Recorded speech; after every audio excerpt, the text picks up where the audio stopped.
And hello, George. 3-time Emmy-nominated news reporter.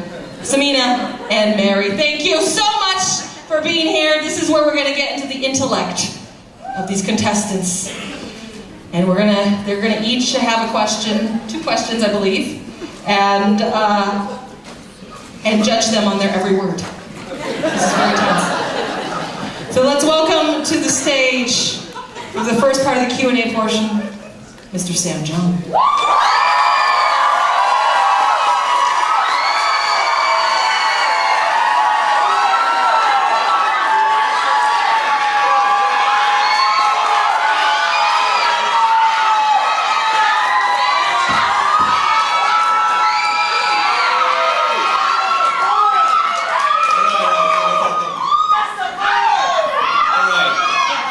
So Sam, this question is for you.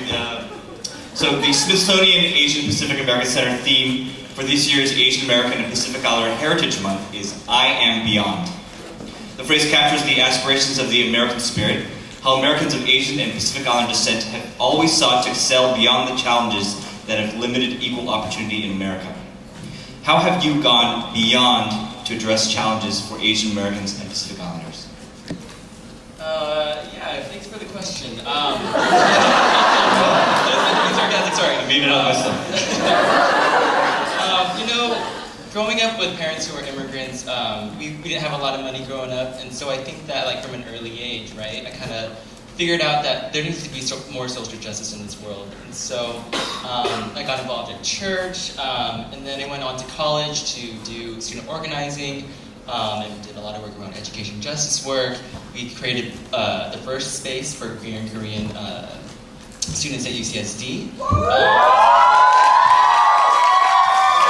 Cross-cultural center, and then we did a lot of work to get high school students into higher education and keep them there, right? And so ever since then, I worked with Nurse Virginia for a little bit, Asians there, and then I came to Oakland to work with youth and organize beyond Asian Americans and also with multiracial groups of people. And then I ended up at APAL and it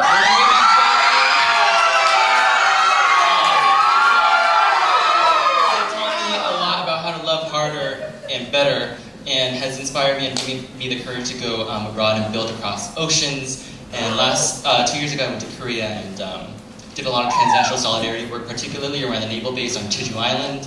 And at that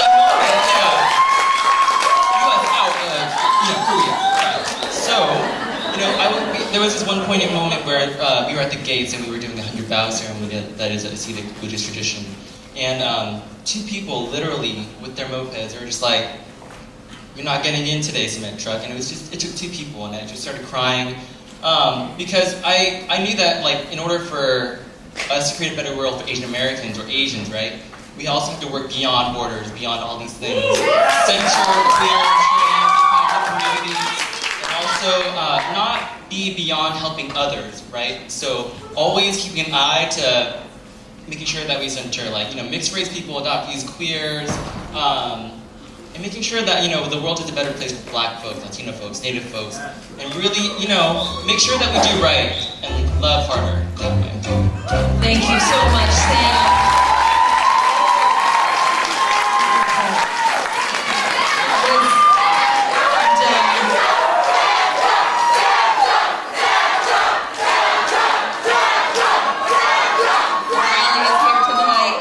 Next one up for the Q&A, Mr. Timmy Lou.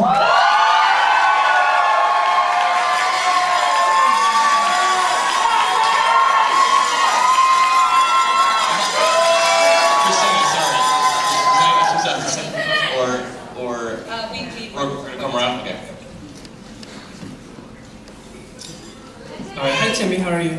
Hi, I'm doing well. Great. Alright, so this year's Mr. Hyphen competition seeks to transform the concept of Asian American masculinity. How will you help transform that concept as Mr. Hyphen 2014? Okay, that's a great question, thank you. So when I think about masculinity, I'm only interested in the type of masculinity that's there to dismantle patriarchy, heterosexuality,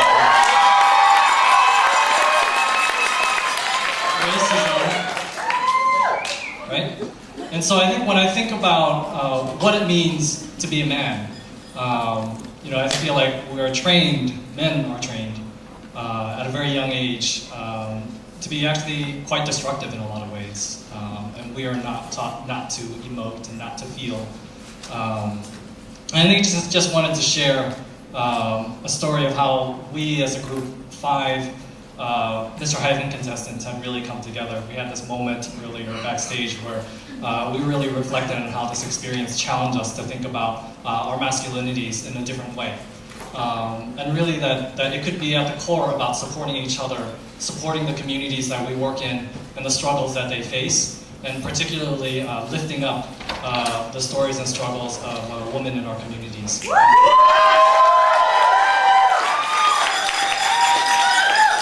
And that's the masculinity I'm interested in.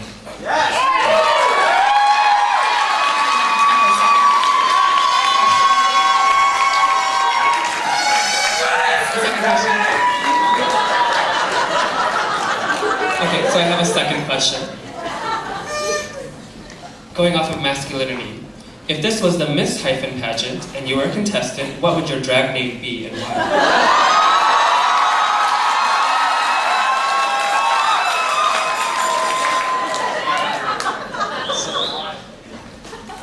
Well,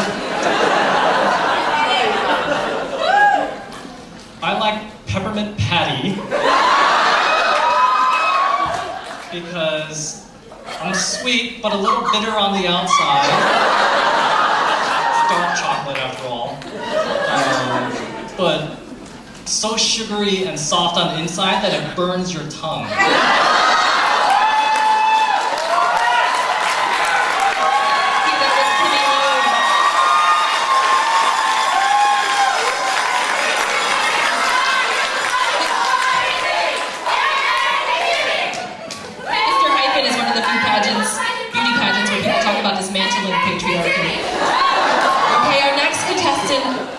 Big grilling Q&A, Mr. Sanjay Makhijani.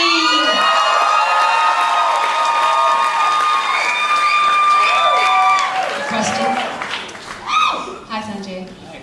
I'm going to ask the same question that Kamira asks. This year's Mr. Hyphen competition seeks to transform the concept of Asian American masculinity. How will you help transform that concept as Mr. Hyphen in 2014? So first, when I think of the word masculinity, I also think of the opposite, which is femininity, and I don't think either of those terms can be binary. I don't think they can be defined in singular terms.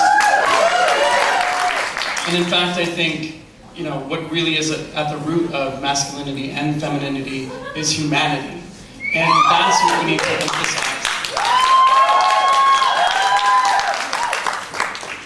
We are all human beings. We all have crucial roles to, again, as Timmy said, support the communities that we are a part of. And within this examination also, we cannot say that there's one masculinity that every single man should have or does have. And in fact, every single range of person that you have in this room has some sense of masculinity. We also have some sense of femininity. And I think that these ranges and these gray areas are really what we should be focusing on when we redefine what masculinity is. And to, again, go take that a little step further, by constricting ourselves to the traditional ideas of what masculinity means that we inherently assume that masculinity is tough, that masculinity is unwavering, and that masculinity to some degree means power. And that's not the case. Masculinity can be tender. Masculinity can be a father taking care of their child.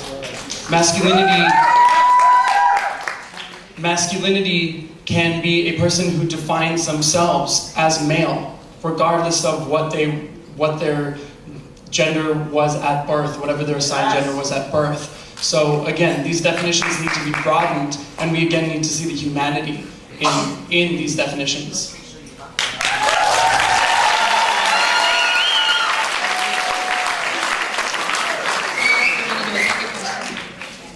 So this is your second question.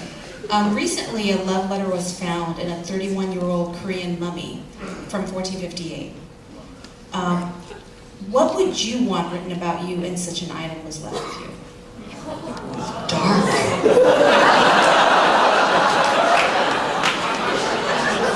I never thought I'd be called a mummy, but okay. Well, currently I am engaging in my work in a different way. I've been a teacher for the last 10 years, and now I'm go ahead. And I'm currently also earning my master's degree through the Principal Leadership Institute at UC Berkeley. And some friends are here, some classmates are here. It's an incredible program, and now I see my role in the community very differently than I did before. I see that I can actually have some contribution towards school reform. I want my love letter to be somebody thanking me for the contributions that I made to public education, and to the fact that, again, you go ahead. And also to the fact that I was able to bring a better education for people of color, for those who are socioeconomically disadvantaged, to those who are traditionally marginalized. And I want those voices, and I want those people to have the best education possible, because if we are to live the American dream, then we all need to have an equal shot at it.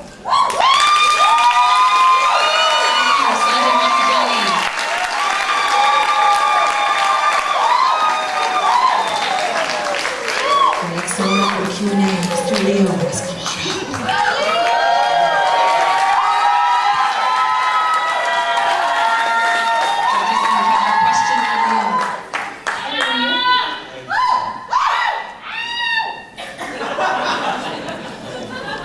The Smithsonian Asian Pacific American Center theme for this year, Asian American and Pacific Island Heritage Month, is I Am Beyond. The phrase captures the inspiration of the American spirit.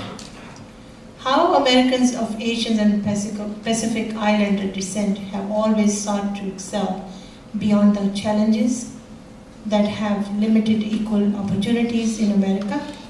How have you gone beyond to address challenges for Asian Americans and Pacific Islanders? Thank you for the question. This question, I guess, it really starts off with me going beyond my own surroundings. As far as, again, I tell folks I'm from East California, so I'm not from the Bay, and I grew up out in the south of Florida. And what it taught me is I've been on a search, really a journey, to figure out how do we go beyond our own impressions in Asian American communities. I'm on a search of how do we produce justice in our Asian American communities, and that's taken me even beyond my own Filipino background. I was the only Filipino I knew in New Orleans after Katrina for 4 years, and it took a lot to understand how do we bridge those stories of Asian American identity to a real piece.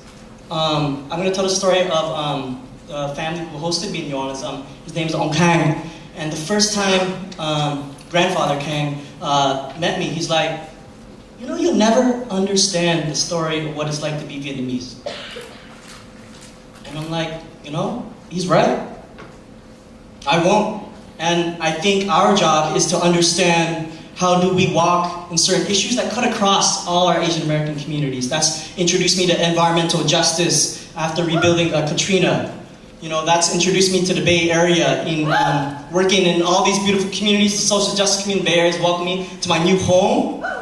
It's really given me kind of this journey and this search where we could bridge our own stories. And the most powerful story I think I shared as my work with Typhoon Haiyan that destroyed the Philippines is I was able to go back home and actually to my mother's home in Jacksonville, and that's the first time I shared her my activism, my story, because we're not, as activists, I think we're like beyond our parents sometimes, right? Because we don't, we want to be fighting for the community, but how much work are we doing for our parents? And that was the first time they rallied to really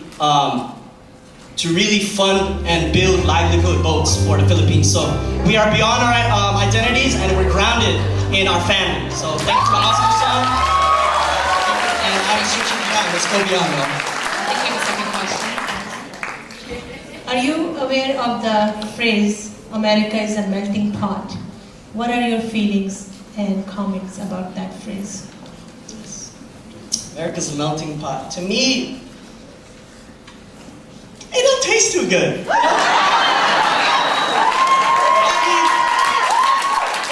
I mean, we're cool for community, but just like making gumbo, what is the base that you put in? And I think for us, for our kind of project as immigrants, right? Who here is from an immigrant family, y'all? Who here is family abroad, y'all? So it's like America's a melting pot. We cannot deny our families abroad and our histories that have brought us here, that have fought for here, that have fled war, violence, shed tears, and send money every day. So we cannot deny that to create, to be part of the greater American recipe. I'm sorry, And I think, but it's strength though. It is really strength in the diversity that I believe in integration, where we actually can inherit, our own adjustment to the States on equal ground, right? And nothing will ever make my history and my roots bland, because it's a beautiful piece, representing my culture, where I'm from, and where I've met half the world, really, of Asians of Asian America, right? We represent half the world, and we have a lot of economic power to change America, and I look forward to seeing that day and working towards it endlessly every day.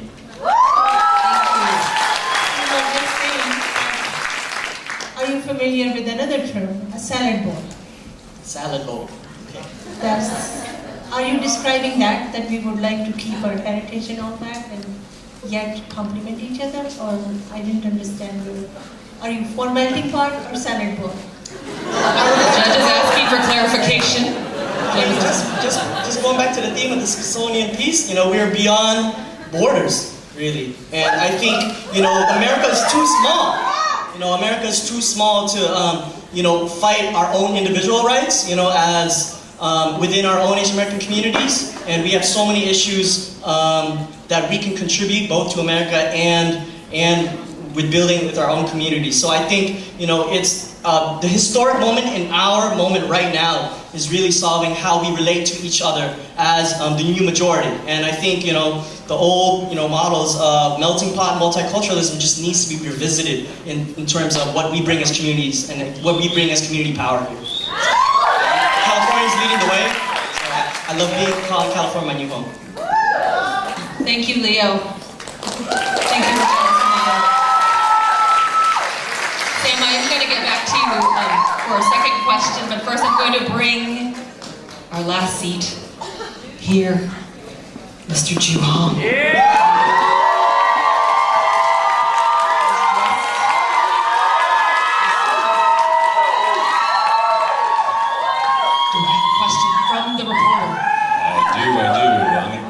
Nice to meet you. I'm going to ask you the competition question and then my own question.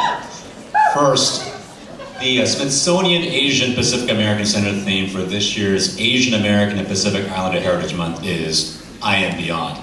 The phrase captures the aspirations of the American spirit, how Americans of Asian and Pacific Islander descent have always sought to excel beyond the challenges that have limited equal opportunity in America. How have you gone beyond to address challenges for Asian American and Pacific Islanders? I am beyond because the media and the people, larger public, portray me or label me as illegal, alien, and criminals. But I redefine my own image and my own identity and proclaim to the world I'm undocumented, unafraid, and unapologetic.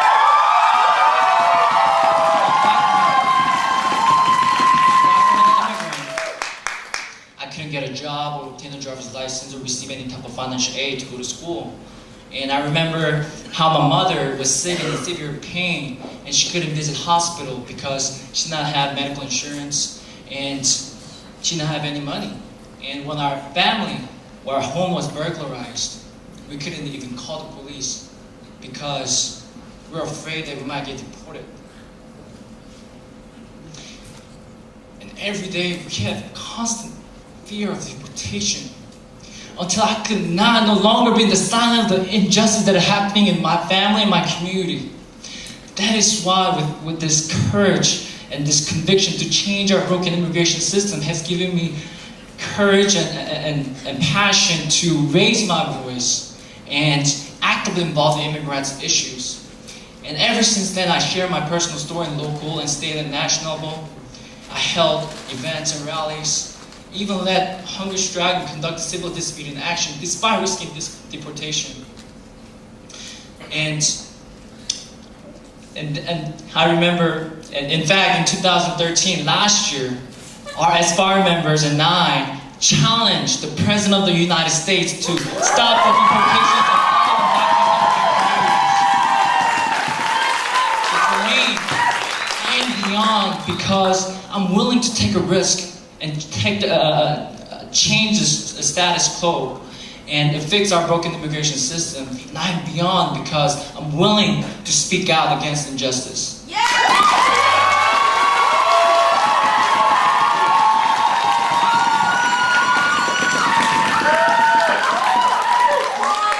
Second question. It's a media-related question. While the number of Asian American men in TV news has increased over the years, it is still not where we want to be. And you can count on one hand the number of Asian American men who are news directors, the most powerful position in the newsroom. Considering the Asian American population is increasing, and in certain areas exploding, what message would you send out to media companies to hire more Asian American men in leadership roles? I think that if I had to give one specific recommendation to media companies, I would tell them that, look, Asians are the fastest growing race group in this country, and more Asian Americans are growing every year, and logically it makes sense that viewers will most likely to grow, and it's very diverse, and a lot of Asian Pacific Islander representation. And so makes sense that I will pitch the fact that, look, we have a lot of diverse population in the Asian American community, and I think that makes sense to not only have representation in the media, but also have the viewers have some sort of related to the, Asian American men and women in leadership roles, so that they'll be related not only in terms of language, but also cultural and different aspects of the society. And I think that it's a win-win situation in both viewers and the Asian American media.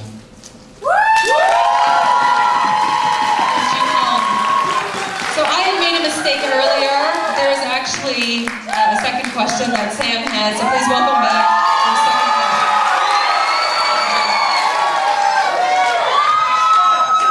Sorry about that, Sam. Okay, so I also have a second question. So,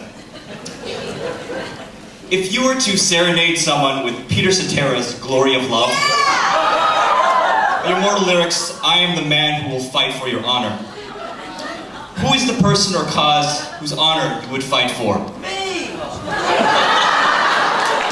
Got you. I think that being Asian and stuff, I gotta talk about my family first. Honor and stuff. My family chose my blood family and my chosen family, right? Yeah. And so my family, my parents, they're the type of Korean parents that give you not one side of kimchi, but 5 bowls and 5 sides of meat and stuff, and feed you to death. And they love so hard. And they're continuing their activism until this day. My dad and my mom went on this walking tour up and down the part of north to south from in southern Korea and east to west to bring to light and awareness the continued division of Korea and the unended Korean War, right? And my other chosen family, ROC, KMCC, they taught me. I actually just got back from SoCal, and 10 years ago, one of our friends committed suicide, and they have been my rock, and they've taught me how to love hard. And my APAL family always teaches me love hard, organize fiercely, and do it all with swag, right? And so, and my half house family too, they just taught me how to do it with so much creativity and to do and follow my passions regardless, right? And so if I were to fight for somebody's honor or a cause, I would have to say, I'm queer myself, and I think that, I get really angry a lot of the times when, like trans women of color are murdered, and nobody hears about it, or, nobody talks about queer death, even though it's like so constitutive of our experiences, right? And so I think that if I were to fight for a cause, it would be to center queer and trans folks of color and really dismantle the prison industrial complex. And also work on this thing called climate change, because we got to figure that out. So that's what I would do. Thank you. Thank you, Sam.